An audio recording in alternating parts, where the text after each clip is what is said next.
Now at 10, we break down a ballot question in Missouri that would legalize recreational use of marijuana. Plus, how McDonald County High School students are honoring a fallen hero. And why the Frontenac softball team is celebrating a big accomplishment. The 4 states' most watched news starts now. Breaking story to start tonight. Multiple people are injured at Silver Dollar City following a steam train derailment. This is KOAM News at 10. I'm Dow Quick. Authorities say they responded to calls about multiple injuries. And witnesses say the Frisco Silver Dollar Line steam train crashed around 6 p.m. Silver Dollar City tonight says 6 guests and 1 employee were taken by ambulance to medical facilities.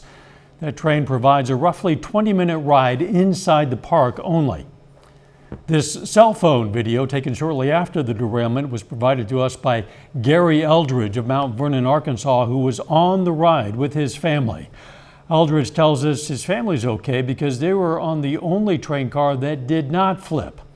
Another person who was in a car that did flip provided these photos and tells us the train made a weird sound as it rounded a corner, then toppled onto its side. There appeared to be about 150 to 160 people on that train. Those for and against the legalization of recreational marijuana in Missouri are speaking out. On November 8th, Missourians will vote on Amendment 3. If passed, the constitutional amendment will remove state prohibitions on purchasing, possessing, consuming, using, delivering, manufacturing, and selling marijuana for personal use for adults over the age of 21.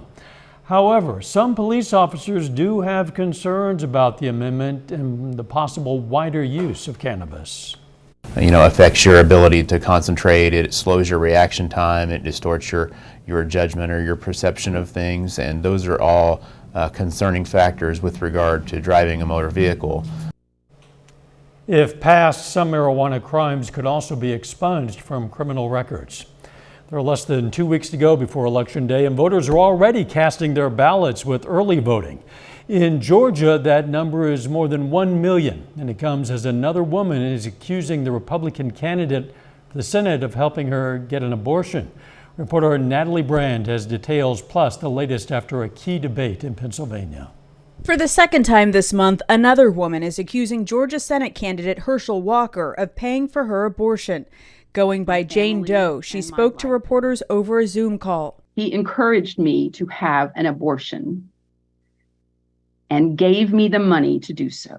The new allegation comes as more than 1 million Georgians have already voted in the key contest between Walker and Democratic incumbent Raphael Warnock. I am a registered independent, and I voted for Donald Trump in both elections. The accuser, who came forward Wednesday, called Walker a hypocrite for his anti-abortion stance. She says she had a 6-year relationship with Walker while he was still married and playing in the NFL. Her lawyer, Gloria Allred, shared what she claimed was evidence, including cards, a photo, and this recording. I want to say I love you, and I was thinking about you. Walker has denied the allegations. I've already told people this is a lie and I'm not going to entertain. Georgia is one of 5 toss-up states that will determine which party controls the U.S. Senate. Another is Pennsylvania, where voters saw the only debate between Democrat John Fetterman and Republican Mehmet Oz on Tuesday. Fetterman, who suffered a stroke in May, appeared to struggle to communicate at times. Again, my doctors, the real doctors that I believe in, they all believe that I'm ready to be served. But his supporters are apparently rallying behind him. The campaign announced more than $2 million has been raised since the debate. Pennsylvania deserves better than Fetterman. Wednesday, Dr. Oz held an event with Nikki Haley, the former South Carolina governor and former President Trump's UN ambassador. Natalie Brand, CBS News, Washington. A jury today convicted 3 men of supporting a plot to kidnap Michigan's governor, Gretchen Whitmer, in 2020. The 3 were found guilty of providing material support for a terrorist act as members of a paramilitary group, the Wolverine Watchmen. Separately, 4 other men were previously convicted of a kidnapping conspiracy in that case in federal court. Syrian state media reported Syrian and Russian troops conducted joint military drills in Syria involving ground and air forces. Russian and Syrian troops simulated attacking enemy positions under the cover of artillery shelling and airstrikes. That's according to a video released by Syria's defense ministry. Paratroopers also took part in those war games. Authorities say they've identified and charged a suspect in the hit-and-run death of an Aurora, Missouri man. The incident happened in rural Berry County, Missouri in July. Authorities say 38-year-old Patrick Anderson was killed when a pickup truck failed to yield and struck his motorcycle. They say the driver of the truck fled the scene and was later picked up by an unknown driver. Authorities have now charged 19-year-old Derek Coburn in that case. He's charged with multiple crimes, including second-degree murder and leaving the scene of an accident. To see a full breakdown of how the police captured Coburn and a full list of his charges, download the KOAM News Now app. One construction worker is dead. 2 others are injured following a bridge collapse northwest of Kearney, Missouri this afternoon. Authorities say workers were pouring concrete for the deck of the bridge when it fell. The bridge, which was replacing an older bridge, spanned Carroll Creek. Let's check in with Doug Heddy now for a first look at the weather. Well, it turned out to be a nice day for us today. We actually had plenty of sunshine, temperatures right where we should be for this time of the year, 67s. We started out cool at about 35 degrees. Look at our temps, 50 in Monette, 51 in Grand Lake, 51 in Pittsburgh. Independence is sitting at about 54 degrees, and it looks like we'll continue to drop back through the 50s into the 40s, but pretty much clear skies. Here's the beginnings of our next week system that will start to affect us really tomorrow night and then lasting into the weekend. But tomorrow looks pretty good. 45 at 6, 48 by 9, noon up to 60, high temp right around 65 degrees. And of course, clouds are going to start to increase. We do have some rain chances for the weekend, so we're going to talk about that, look at Halloween, all coming up here in just a little bit. Catch you then. McDonald County High School honored a fallen hero by dedicating a memorial highway.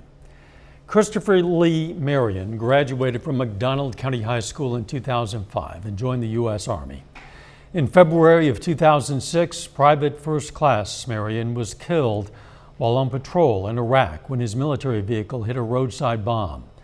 This ceremony today reminded students that Chris was just like them. When I think about it as a student that walked through our hallways, it sometimes brings a tear to my eye. I mean, somebody that could have been right next to you when you're in school. The Marion family waited for 4 years to honor Chris with the Memorial Highway. A local bank today made a big donation to the Jasper County Sheriff's Office. The Arvest Foundation donated $10,000 for new equipment. Stuff like bulletproof vests, vest carriers, body camera mounts, and equipment for cybercrime fighting.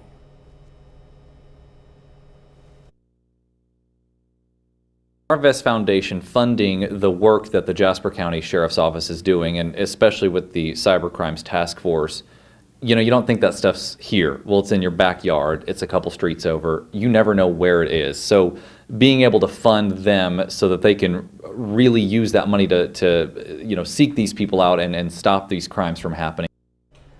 The Arvest Foundation says it seeks to provide funding that creates positive change for others. Coming up, folks in the 4 states prepare for Halloween. An area business prepares for the Halloween season. We'll hear from 4-staters on their plans for this holiday. I'm Carrie Worthen with more on this story. Plus, how the price of candy is affecting Halloween shoppers this season. Clorox recalls certain Pine Sol cleaning products because of concerns about bacteria exposure. The recall affects the Pine Sol scented multi-service cleaners, Clorox Pro Pine Sol all-purpose cleaners, and Clorox Professional Pine Sol Lemon Fresh cleaners. Clorox, the parent company of Pine Sol, says tests found bacteria in some products that were made between January of 2021 and September of 2022. The CPSC urges consumers to stop using these items immediately. No incidents have been reported in connection with this recall. Consumers are going to have to scare up a little extra money for Halloween candy next week. The cost of chocolate bars and the like are expected to be 14% higher compared to 2021. That's according to a report from S&P Global Market Intelligence. Despite this, Americans are not being frightened away exactly. The National Retail Federation says consumers are expected to spend $10.6 billion this Halloween. That's about $500 million more than last year. Buying Halloween costumes can be frightening at times. KOAM's Carrie Worthen visits one local business and talks with four-staters on their plans for the holiday. Just kind of looking around just to see what they have for Halloween, and just kind of, I like looking at Halloween decorations, so that does kind of pique my interest. This 2022 holiday season could be a little frightening when it comes to buying costumes. According to Retail Dive, nearly 7 in 10 consumers are planning to celebrate Halloween this year. Me and my friend bought each thing off Amazon. So we bought like a red skirt, the shirt, and then blue ribbon. So it was like total of like $50. So that's why my budget for my second one's a little bit lower than my first budget. Now, most people that I've talked to in here said they're in here either looking for accessories for their costume or they're here buying a second one. I already have like a costume that I thrifted, so I just needed like some pieces to go with the thing I already had. I try to use stuff that I already have or thrift things, because that's just, environmentally friendly, and I try to stay as environmentally friendly as I can. And so just kind of using what I have around me, or borrowing from friends even. Like, I know we all have Halloween costumes, so it's okay to reuse like from a friend, or, just reuse for the next year's. According to the National Retail Federation, costumes will make up the largest category of spending, with kids and adult costumes projected to hit $2.9 billion. 1 in 5 consumers plan to dress up their pets as well. In Pittsburgh, Carrie Worthen, KOAM News. Now, the top ways consumers plan to celebrate Halloween are through candy, of course, outdoor decorations, costumes, pumpkin carving, and attending or hosting a party. Coming up, how an area woman fixed up an old jail and fire building and turned it into an Airbnb. Plus, we do have some rain chances back in the forecast. We're going to look at that coming up.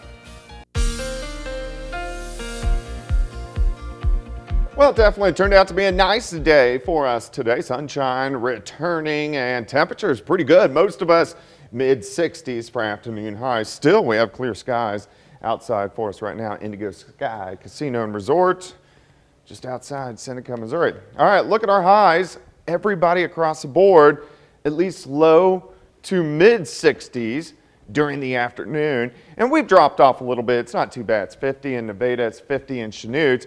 As we work into Oklahoma, we got Afton at 51, 49 in Pineville, Neosho, a little bit cooler at 48 degrees. 7th and Rangeline currently sitting at 50. Easterly winds are light. Humidity is at 61%. As we go through the rest of the night into the morning hours, we will start to see a few clouds increasing late. We drop back mid-40s, low 44. By 10, we're back to about 52 degrees, and temperatures are going to be very similar to what we did see today. Clear skies, nothing going on here, but just north, we got clouds, some light showers, Nebraska up into South Dakota. This is all connected to our next little wave right about Salt Lake City. And that system is fairly weak overall. It's going to drop across southern plains, and it will give us clouds and some hit or miss showers as we go through the next few days. So Thursday, Friday into Saturday, it travels northern parts of Texas, still pretty good distance away, close enough to affect us with at least clouds and some showers. By Sunday, it kind of curls up southeastern parts of Missouri, and it gets close enough to us that we should get some light showers. So let's go ahead and break it down for you. First off, tomorrow, 45 at 7, near 60 by noon, high of 65. We are going to have a lot of mid and upper level clouds across the region. Overall, still pretty good day. So we'll stop 7 a.m. sitting low to mid 40s. Partly sunny by noon. Most of us pushing 60. A little breezy. We get southeasterly winds at about 10 to 20. We are going to have some gusts, 25 at times during the afternoon. 62 in Stockton, 65 at Grand, Parsons 64. Notice what's going on out to the west. We're working into tomorrow night. Some isolated little showers kind of dying as they work in. Here's 3 a.m. on Friday, but we are going to have some hit and miss showers into Friday morning. Then on Friday, most of the rain stays to our south. In return, we just have a lot of clouds, highs into the mid-60s. Temperatures very consistent the next few days. Friday night into Saturday morning, that rain starts to advance a little bit farther north, so we are going to get some chances in here to kick off the weekend on Saturday morning, mainly in our southern counties. If you live in our northern counties, Saturday afternoon, I really think you guys stay dry, but you can see this system, it kind of pulls away slowly. We're on the back side on Sunday, so still we're going to have some hit and miss showers. Good news here is rain exits by Monday. We all know what Monday is. It is Halloween, and we are going to be dry for the 31st. 65 tomorrow, 63 Friday, 60, near 60 over the weekend when those hit and miss showers. 65 on Monday, back into the 70s next week, but also chances for showers and thunderstorms late in the week into next weekend. Yeah, that'll be nice. In the meantime, looks like some good trick-or-treating weather coming up on Monday. Yeah, dry is always good on Halloween. Thanks, Doug. A Neodesha resident has given an old city fire and jail building new life. Neodesha resident Kim Petrulas purchased the building with her husband to store cars. However, after learning about the history of the building, she decided to turn it into an Airbnb. She says the feedback has been very positive. Still ahead, the Frontenac High School softball team receives their 3A state championship rings this afternoon. And Missouri Southern basketball kicks off the season with its annual Mo-So Madness event. Jacob Leonard has that and more up next.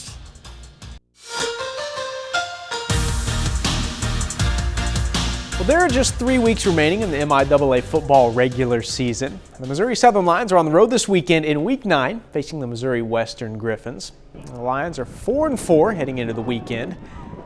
And this game against Western features 2 of the top 3 rushing teams in the MIAA. So it's going to be a battle to see who can stop who. And that's a test that this Missouri Southern defense says they're ready for. I like that challenge. I like physical games. I like where I can get my hands on people. I feel like that's where I work my best. Part of it is anytime you have quarterback run game, that's a different dynamic because, anytime the quarterback's running the ball, you really don't account for him in most of your defensive schemes. And so to have a guy like they have that's involved in their run game makes it a little tougher. But the biggest thing that we got to do is we got to keep them bottled up. We have a lot of success when things are tackle to tackle or in between the tight ends. I feel like if they come at us, we have great interception, and I play along with a bunch of great guys. I know it's going to make the play if it comes our way. Well, the Big 8 has released its All-Conference Football Awards for this fall. Seneca head coach Cody Hilburn has been named the Big 8 West Coach of the Year after leading the Indians to an 8-1 record in the Big 8 West League title. And Nevada High School running back Avius Stedman is the league's Offensive Player of the Year. Been so good for the Tigers all season. Rushed for 871 yards and 12 touchdowns in the regular season. Stedman also added 261 yards and 3 more touchdowns receiving. He helped Nevada go 7-2 heading into the playoffs. Now, on the other side of the ball, Lamar's Austin Wilkerson is the Big 8 West Defensive Player of the Year. Wilkerson racked up 73 total tackles in 9 games. That includes 8 tackles for a loss. He also had 4 pass breakups and a forced fumble. Lamar went 8-1 in the regular season to earn a first-round bye in the Class II District 5 playoffs. Well, it is not softball season, but today is still a big day for the Frontenac High School softball team. The Raiders received their 3A state championship rings this afternoon. Now, Frontenac actually had a ring celebration today in front of the whole school district. The players and coaches got their state championship rings and they unveiled their state championship banner. And back in May, the Raiders beat Prairie View 7-1 in the state title game, claiming their 3rd state championship since 2016. I'm extremely proud of our kids. I think that they were a great representation of our community, and bringing back a state championship to a school is always something awesome, and I'm really proud of them. It wasn't always happy and fun, and we had those moments of really bad softball and moments of frustration, and I just thought it was a reflection of who these kids are, the way they performed at the end of the season in the regional tournament and the state tournament, and it just really showed what kind of guts they really had. Today is the unofficial kickoff to the basketball season for the Missouri Southern Lions. Southern hosts its annual Mo-So Madness event tonight. It's a chance for Lions fans to get some autographs and get a first look at the Southern men's and women's basketball teams. The Lions scrimmage tonight had a 3-point contest and a dunk contest. That's really just a sneak peek for the community and a chance for the teams to interact with the people who will come out and support them this winter.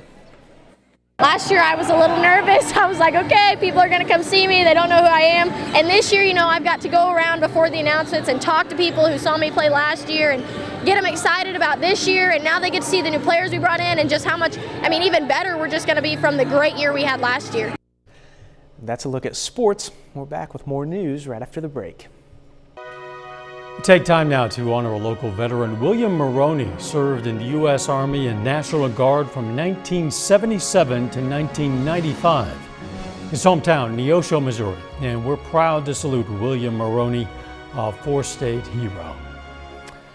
Scientists have discovered 6 new species of rain frogs in Ecuador. Officials say the new species were all found in remote places in national parks on the eastern slopes of the Ecuadorian Andes.